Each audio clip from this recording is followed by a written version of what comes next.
எடப்பாடி அவர்கள் கூட்டணி கலைக்கிற மாதிரி ஒரு பேச்சு வருது. கூட்டணிக்கு போனா நல்லா இருக்குமா இல்ல தனிச்சு நிக்க நாங்க ரெடியா இல்ல. நான் கூட்டணி வரணும். ஆனா தளபதி தலைமையிலதே கூட்டணி. இது எந்தவித காம்ப்ரமைஸும் கிடையாது. தலைவர் வந்தாதே அது ஒரு காரணத்துக்காகத்தான். முதலமைச்சராக காரணத்தை வந்திருக்காரே தவிர நம்ம அடுத்த கட்சி கூட்டணி அவர் கட்சியில போய் சேர்ந்துருக்கலாம்ல. அதெல்லாம் ஒரே உறுதியா இருக்காரு. தளபதி அவர்கள் தெளிவாகவே சொல்லிட்டாருன்னா, அப்போ சொன்னதே தான் இப்போவும் சொல்கிறாரு. 2 போட்டி தான் 2026. ஒன்று டிஎம்கே, இன்னொன்று டிவிகே. மற்றபடி நீங்கள் மீடியாவில் சொல்கிற மாதிரி கூட்டணி கட்சியோ இல்லை வந்துட்டு பி டீமோ சி டீமோ நாங்கள் இல்லைங்கிறது தெளிவாக சொல்லியிருக்காரு. கரூர் சம்பவத்தை பற்றி ஃபுல்லாக எப்படி நாங்கள் வந்து அமைதியாக இருந்ததை வந்துட்டு அதை எங்களுக்கு ஆப்போசிட்டாக எப்படி மாற்றினீங்க, என்ன பண்ணியிருக்கிறாங்க, மீடியாவும் சரி இப்போ இருக்கிற ஆளுங்கட்சியும் சரி என்ன பண்ணியிருக்காங்கிறது எல்லாமே தெளிவாக எடுத்து சொல்லியிருக்கிறாங்க. கண்டிப்பாக 2026 வெற்றி எங்களுக்கு.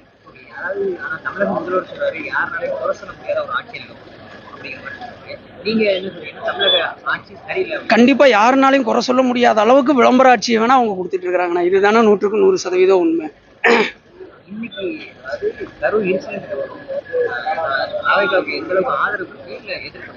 கரூர் இன்சிடென்ட்டுக்கு அப்புறம் தாவைக்காக்கு இருக்கிற முன்னாடி இருந்த ஆதரவை விட இப்ப பெருகிட்டு தானே இருக்கு. அது எல்லாருக்குமே தெரியும், மக்களுக்கும் தெரியும். ஏன்னா உண்மை என்னங்கிறது எல்லாருமே அறிஞ்சிருக்கிறாங்க. அது திட்டமிட்டது ஒரு பிளான் பண்ணி தான் வந்துட்டு தமிழக வெற்றி கழகம் மேலே வந்து பழி சுமத்தி இருக்கிறாங்கிறது மக்கள் நல்லா உணர்றாங்க. அதனால வந்துட்டு அந்த கரூர் சம்பவத்துக்கு அப்புறம் தமிழக வெற்றி கழகத்துக்கு இப்போ வரைக்கும் ஆதரவு பெருகிட்டு தான் போயிட்டு இருக்கு.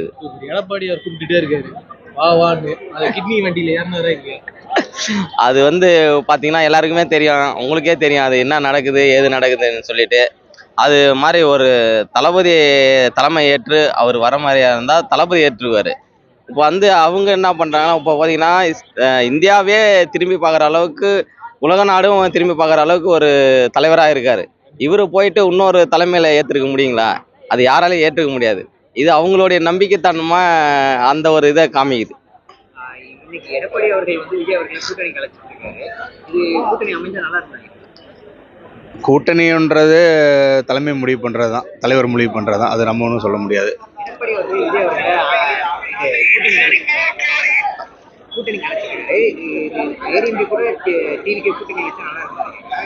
இல்லை, கூட்டணியே இல்லாமல் வரணுன்றது தான் எங்களோட நோக்கமே. ஏன்னா முதல்வர் வேட்பாளர் வந்து தளபதி தான், அதில் மாற்றமே இல்லை. கூட்டணி இது வரைக்கும் வந்து அஃபிஷியலாக எதுவும் சொல்லலை. இருந்தாலும் நம்ம கூட்டணி இல்லாமல் முதல்வர் வேட்பாளர் தளபதி மட்டும்தான். 2026 கூட்டணி அமைச்சா நல்லா இருக்கும். அதாவது எடப்பாடி அவர்கள் கூட்டணி கலைச்சிருக்கிற மாதிரி ஒரு பேச்சு வந்து இது 2 பேரும் கூட்டணி அமைச்சா நல்லா இருக்கும் நினைக்கிறீங்களா? எப்படி? இல்ல, இது வந்து தலைமை தான் அறிவிக்கணும், நாங்க எதுவும் சொல்ல முடியாது.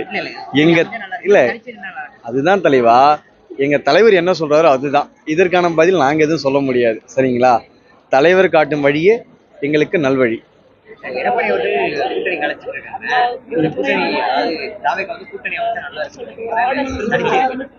இல்ல, அவர் கூட்டணி அமைக்காம இருந்தாலே போதும், அவர் வந்துருவார். இப்போ வந்து இப்பதான் வந்து நீங்க அப்படியே இருந்தாலும் கூட அதுவும் வந்து நம்ம தளபதி தான் முடிவு எடுக்கணும். ஏன்னு கேட்டா நம்ம எல்லாருமே சேர்ந்து, நிர்வாகி எல்லாருமே சேர்ந்து அவரை முடிவு பண்ண சொல்லி தான் இந்த தீர்மானம் போட்டிருக்காங்க. அந்த 12 தீர்மானத்துல இதுவும் ஒண்ணு இருக்கு நீங்க கேட்டது. பொதுக்குழுவோட சந்திச்சிருக்கீங்க, எப்படி இருந்தது? இந்த பொதுக்குழுவே நாங்க தளபதியை 30 நாட்களுக்கு அப்புறம் ஒரு மகிழ்ச்சியா அவர் முகத்தில் பார்க்கறதுக்காக வந்திருந்தோம். இருந்தாலும் அவர் இன்னும் கரூர் சம்பவத்துக்கு அப்புறம் இன்னும் அவர் மனவேதனையில் இருக்காரு. இன்னைக்கு கொஞ்சம் குறைவாகத்தான் பேசினாரு. ஆனால் மிச்சப்படி ஆதவர்ஜனா சார் இன்னைக்கு அவருக்கு சேர்த்து இன்னைக்கு பேசிட்டாரு எல்லாத்துக்கும். ஆமா, ஆளுங்கட்சி எல்லாத்தையும் போட்டு கிழிச்செறிஞ்சிட்டாரு. இன்னைக்கு கரூர் சம்பவத்துக்கு விஜய் தான் காரணம்னு எல்லாரும் சொல்லும் போது அஜித் அவர்கள் நேர்காணல்ல வந்து பாத்தீங்கன்னா எல்லாருக்கும் பொறுப்பேற்கணுங்கிற மாதிரி பேசியிருந்தாரு. அந்த விஷயத்தை பாத்தீங்கன்னா அதை பத்தி அவர் என்னைக்குமே தளபதி பேன்ஸே அவர் விட்டு கொடுத்து பேசுனதே கிடையாது என்னைக்கு. ஆமா ஆமா, ஏன்னா அவர் ஊரில் ஒரு நட்பு. அப்படி 2 பேரும் திரைத்துறை வந்தவங்க. நாளைக்கு அவருக்கு அது போல் நடக்கலாம். ஆமா, அதனால அவர் பொதுவான கருத்து, கரெக்டான கருத்தை அவர் சொல்லியிருக்காரு. ஆனா திமுகவினர்லாம் வந்து விஜய் அவர்கள் காரணங்கிற மாதிரி சொல்றாங்க. இப்போ வரைக்கும் அதுதான் பண்ணி அதுக்கு தளபதி சொல்லிட்டார்ல, இன்னைக்கு சிபிஐ விசாரணையில செல்ல தெரிஞ்சு போயிடும். சுப்ரீம் கோர்ட்டே சொல்லிருச்சு. சுப்ரீம் கோர்ட் விசாரணை எல்லாம் தெரிஞ்சிடும். அதனால மற்ற கட்சிகளுக்கு எல்லாருமே தொண்டர்கள் இருக்காங்க. ஆனா உங்களை வந்து பாத்தீங்கன்னா ரசிகர்கள் மாதிரி தான் இவங்க இருக்காங்க. இன்னும் அவங்க வந்து ஒரு தற்கூரி கூட்டம் தான், அவங்க கிடையாதுங்கிற மாதிரி திமுகவினரும் அப்புறம் நாம் தமிழர் கட்சி சீமான் போன்றவர்கள் எல்லாம் சொல்றாங்க. அதுக்கு என்ன பதில் சொல்றாரு? ஏங்க, கூட்டு கமிட்டியில இருந்து எல்லா நகர ஊராட்சி ஒன்றியம் ஆமா, தொகுதி வாரியா மாவட்டத்துல வந்து அனைத்து அணிகளுக்கும் ஆள் போட்டாச்சு. அரசியல் அறிவு இவ்வளவு கூட அதிகமா இருக்கு. இன்னைக்கு தளபதி சொன்ன மாதிரி உள்கட்டமைப்பு வந்து மிச்ச கட்சியை விட எங்க கட்சி அதிகமா இருக்குன்னு அதுவும் சரி சொல்லிட்டாரு. ஆமா, உண்மை அதுதான். எல்லா கட்சியில இருக்கிறவங்க கூட எங்க கட்சி உள்கட்டமைப்பு கூட அந்த அளவுக்கு அரசியல் அறிவு இருக்கு. சும்மா சொல்றோம் டிஎம்கே தற்கொலை சொல்லுவாங்க. அவங்கள வேணா பூத்து கமிட்டிக்கு வர சொன்னா கூட இன்னைக்கு தான் சொன்னாங்க 500 கொடுத்தாதே வருவாங்க. நாங்க அப்படிலாம் கிடையாது. இப்ப தளபதி அவர்கள் வந்து பாத்தீங்கன்னா பெண்கள் விஷயத்துல நோ காம்ப்ரமைஸ் அப்படின்றத சொல்லியிருக்காரு அவருடைய ஆட்சி காலத்துல. இப்ப நடந்துக்கிற ஆட்சியில பெண்களுடைய பாதுகாப்பு பத்தி என்ன நினைக்கிறீங்க? தொடர்ச்சியா நிறைய ஆமா, செய்திகள் நம்ம பார்த்துட்டு இருக்கோம். இல்ல இது மொத்தமும் வந்து திமுக அரசினுடைய ஒரு முதலமைச்சர்கள் இருக்கிற காவல்துறை தான் இதற்கு காரணம். கொஞ்சம் கூட ஒரு போதைப் பொருளை ஒழிச்சாதே அவங்க போதையில் என்ன செய்யணும் தெரியாம நேற்று கூட கோயம்புத்தூர்ல ஒரு சம்பவம் நடந்திருக்கு. ஆமா, இதுக்கு நாங்க முத ஆளா தளபதியை குரல் கொடுத்தாரு. கண்டன ஆர்ப்பாட்டம் கோயம்புத்தூர்ல பண்றோம்னு சொன்னாரு. ஆமா, இது வந்து முழுக்க காவல்துறை அலட்சியமே கூட சொல்லலாம். நடக்கூடா பண்ணலாம். கொஞ்சமா நைட் ரவுண்டு போய் கொஞ்சம் போதைப் பொருளை குறைச்சிருந்தா அது நடந்திருக்காது. ஆனா இவங்க வந்து என்ன சொல்றாங்கன்னா, ஏன் அந்த பெண் வந்து அந்த மாதிரி வெளில போனாங்க அந்த மாதிரி ஒரு பாதிக்கப்பட்டவங்களே கேள்வி எழுப்புறாங்கல்ல. என்ன சொல்லுறது, என்னைக்கு ஒரு பெண்ணு நடராத்திரி 12 மணிக்கு போனாதான் இந்தியா முழு சுதந்திரம் அடைஞ்சு சொல்லுவாங்க. இதெல்லாம் எப்பயோ முடிஞ்சு போன விஷயம். இன்னும் பழைய ஆணாதிக்கத்தை வச்சு பெண்ணை வெளியே வரக்கூடாது, வெளியே வருவோம் எத்தனை நாள் சொல்ல முடியுது? ஆனா பெண்ணியம் பேசுற கட்சி தானே திமுக, அவங்களே அந்த மாதிரி சொல்றாங்க. டிஎம்கே அப்படி சொன்னாங்களா? ஆமா, திமுக அந்த பரப்புரையில பரப்புரையில் அவர் சொல்லியிருக்காங்க ஏன் வெளியே வந்திருக்கான்னு. இந்த மாதிரி ஒரு கேவலமான ஒரு ஆணாதிக்க சிந்தனை உள்ள கட்சி இனிமேல் பார்க்க முடியாது. அவ்வளோதான் சொல்லுவேன். அவர் கருணாநிதி அவங்க அப்பா திராவிடத்தை கொண்டாந்து இவ்வளோ கொண்டாந்ததை வந்து ஒரே நாளில் அவர் கெடுக்க போறார் ஸ்டாலின் அவர்கள். வேற ஒன்றும் சொல்றது 2026 இன்னைக்கு பொதுக்குழு அதான் சொல்லியிருக்காரு. டிவிக்கே டிஎம்கே மட்டும்தான் நிற்கும் சொல்லி முடிச்சுட்டாரு. அதுதான் நடக்கும். டிவிக்கு தான் இன்ஃபார்ம். சூப்பர். அந்த ஒரு 12 தீர்மானங்கள் போட்டிருக்காரு. ஆமா, என்னென்னலாம் சொல்லியிருக்காரு? இந்த தீர்மானம் ஃபர்ஸ்ட் தீர்மானமே இந்த கரூர் பிரச்சனை தீர்மானம். அதுக்கப்புறம் பார்த்தீங்கன்னா இந்த பெண்களை பார்த்தீங்கன்னா கோயம்புத்தூர்ல நடந்தது. அது அடிக்கடி நடந்துனே இருக்கு. திருவண்ணாமலையில கூட நடந்தது. திருச்சியில் நடந்தது. போலீஸ்காரங்களே இது மாதிரி ஒரு சம்பவம் வந்தது. இது மாதிரி பாதுகாப்பு இல்லாம இருக்கு. அந்த பாதுகாப்பு விவசாயம், அந்த நெல் தலைவர் பேசிட்டு வந்த உடனே இப்ப நடக்குது. அந்த வேலை வாய்ப்புலாம் வாங்கி தரேன்னு சொல்லி நேரு ஏமாத்திட்டாருன்னு ஒரு விஷயம் போச்சு. ஆமா, பேசியிருக்காரா? அதை பத்தியும் பேசியிருக்காங்க.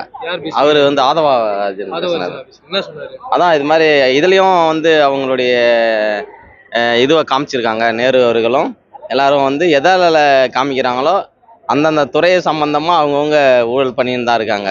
செந்தில் பாலாஜி பத்தி யாராவது பேசியிருக்காங்க? இல்ல, அதை வந்து யாரும் பேசல.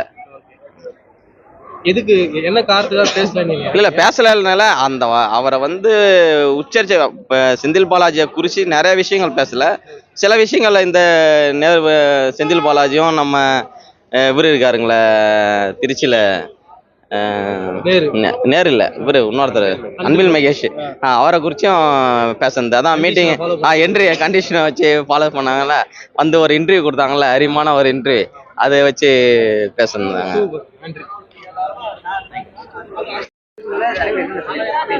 பொறுப்புகள்ல தலைவர் என்ன சொல்லியிருக்காருன்னா, அந்த கரூர் பிரச்சனைக்கு அப்புறம் 30 டேஸ் ஆனதுக்கப்புறம் இப்போதான் வந்து இந்த செயற்குழு வச்சிருக்கிறாரு. மாவட்டம் நகரம் எல்லாத்தையும் வந்து கூப்பிட்டு எல்லாம் பண்ணியிருக்காரு. நான் அடுத்தது 2026 நம்மளை எப்படி கையாளணும், நம்மளை யார் எப்படி நெருக்கம் கொடுக்குறாங்க, எதிர்கட்சி எந்தெந்த டிஎம்கே 2 டிஎம்கேங்க அவங்க தான் நம்ம போட்டி, அவங்க நம்மளுக்கு நெருக்கம் கொடுத்து இந்த மாதிரிலாம் வந்து பண்ணுறனால அதுக்கு மேற்கொண்டு என்னென்ன பணிகள் செய்யணும், எப்படி ஜெயிக்கணும், என்னென்ன இது கையாளணும் நம்ம வார்டுக்குள்ளார, அது அப்படிங்கிறதுக்காக தான் அவர் இது பண்ணுறாரு.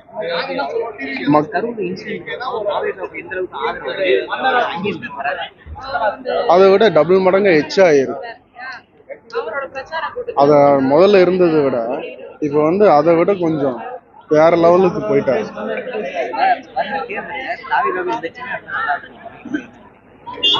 இப்போ என்ன சொல்ல வர்றீங்க? சின்னங்களா? அவருக்கு வந்து எந்த சின்னம் கொடுக்க சூஸ் பண்ணியிருக்காங்க. அவருக்கு எல்லா சின்னமும் கொடுத்துருந்தாலும் அவரோட 234 தொகுதியில் அவர் நின்னா அவர் தாங்கிறது எல்லாருக்கும் தெரியும். எனக்கு வயசு 45, உங்களுக்கு ஒரு 23 வயசு இருக்குன்னு நினைக்கிறேன். 20 வயசு குழந்தை, 15 வயசு குழந்தை எல்லாத்துக்கும் தெரியும். அவருக்கு தான், அவர் எந்த இடத்துல நின்னாலும் அவர் தான் ஜெயிப்பாரு. ஆமா, அதுதான் பிராண்டு. அந்த பிராண்டுக்காக தானே எவ்வளவு கூட்டம் வருது. பின்னாடி போய் நிக்கிறாங்கன்னா இப்போ அந்த காலேஜ் படிக்கிற பொண்ணுங்க, ஸ்கூல் பொண்ணுங்க எல்லாரும் வர்றாங்கன்னா குழந்தைங்க அவங்களெல்லாம் தவிர்க்கணும்னு தலைவர் சொல்றாரு. எல்லாமே தவிர்க்கணும். ஏன்னு கேட்டா அது வேற உலகம், இது வேற உலகம். இது கட்சி, அது வேற. நம்ம நடிச்சுட்டு இருந்தது வேற. இந்த சேத்தூர் கூட்டத்துல வந்து என்னன்னா 12 தீர்மானம் சொல்லிக்கிறாங்கன்னா அது என்னன்னா சொல்ல முடியுமா? அது அவ்வளோ கரெக்டாக என்னால் சொல்ல முடியாது கண்ணா. ஏன்னா வந்து மொத்தம் 12 தீர்மானம் சொல்லியிருக்காங்க. அவங்க எடுத்திருக்கிற ஒவ்வொரு தீர்மானமும் ஒவ்வொரு யுகமாக இருக்கு, யுகமாகவும் இதாகவும் இருக்கு. அது எல்லாமே வந்து டிஎம்கேக்கு ஆப்போசிட்டாகவும் மக்களுக்கு தேவையான தீர்மானங்கள். அவ்வளோ.